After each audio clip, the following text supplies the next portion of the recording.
আজকে তোমাদেরকে তৈরি করে দেখাবো বিয়েবাড়ি স্টাইলের শাহী রোস্ট। আমি এখানে প্রায় 3টা মুরগিকে কেটে নিয়েছি। আমার এখানে 12 পিস মুরগি হয়েছে। এগুলোকে একটা ভালো করে ধুয়ে একটা চালনিতে কিছুক্ষণ পানি ঝরাতে দিয়ে দিয়েছিলাম। এরপর আমি এগুলোকে লবণ মাখিয়ে ভেজে নিব। আমি এখানে এগুলোকে হালকা ভেজে নিব, সবগুলো ভেজে এগুলো তুলে নিব। দেখতেই পাচ্ছ, এগুলো যখন হালকা ভাজা হয়ে যাবে তখন আমি এগুলো তুলে নিব। এরপর আমি এই তেলের মধ্যে দিয়ে দিব পেঁয়াজ। আমি এখানে পেঁয়াজ বেরেস্তা করার জন্য 3টার মতন পেঁয়াজ দিয়েছি। এগুলো ভালো করে ভেজে বেরেস্তা তৈরি করে আমি এগুলো নামিয়ে নিব।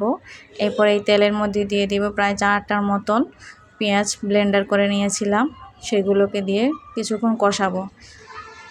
এখানে একটু পানি দিয়ে এগুলোকে কষাতে দিয়ে এদিকে আমি একটা বাটির মধ্যে 2 টেবিল চামচ পরিমাণ টক দই, 2 টেবিল চামচ পরিমাণ টমেটো সস, 1 চা চামচ পরিমাণ লবণ, 1 চা চামচ পরিমাণ গরম মশলা দিয়ে দেবে। এখানে রোস্টের পুরো প্যাকেট, আমি এখানে রাঁধুনি রোস্টের মশলা ইউজ করেছি। তোমরা চাইলে যে কোনো রোস্টের মশলা ইউজ করতে পারো। এরপর আমি এগুলোকে সামান্য একটু পানি দিয়ে গুলিয়ে রাখবো। এই যে দেখতেই পাচ্ছ, আমি এখানে এগুলোকে গুলিয়ে রাখবো। এবার আমার পেঁয়াজটা হয়ে আসছে। এর মধ্যে আমি দিয়ে দেবো 1 টেবিল চামচ পরিমাণ আদা রসুন বাটা। সামান্য একটু পানি দিয়ে এর মধ্যে দিয়ে দেবো আমি 2 টেবিল চামচ পরিমাণ বাদাম বাটা। এখানে আমি পেস্তা বাদাম, কাজু বাদাম, কাঠবাদাম, চীনাবাদাম সব একসাথে ব্লেন্ডার করে নিয়েছি। এরপর 1/2 চামচ দিব হলুদ গুঁড়া, 1/2 চামচ দিব মরিচ গুঁড়া। এগুলোকে আমি কিছুক্ষণ কষানোর পর দিয়ে দিব সে গুলিয়ে রাখা মশলাটুকু। এগুলোকে দিয়ে একটু পানি দিয়ে আরও কিছুক্ষণ কষাবো। এটার মধ্যে থেকে যখন তেল ভেসে উঠবে তখন আমি এর মধ্যে দিয়ে দিব রোস্টটা দিয়ে দিব মশলার মধ্যে।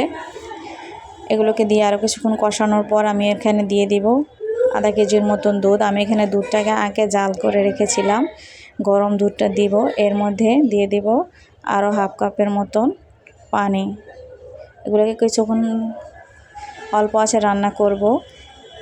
দেখো একেবারে যখন ঘন হয়ে আসছে, মোটামুটি গোস্তটাও যখন সেদ্ধ হয়ে আসছে, তখন আমি এর মধ্যে দিয়ে দিব 2-3টার মতন ডিম। তোমরা চাইলে ডিমটা নাও দিতে পারো। এরপর সৌন্দর্যের জন্য আমি দিব এখানে আরও কিছু বাদাম।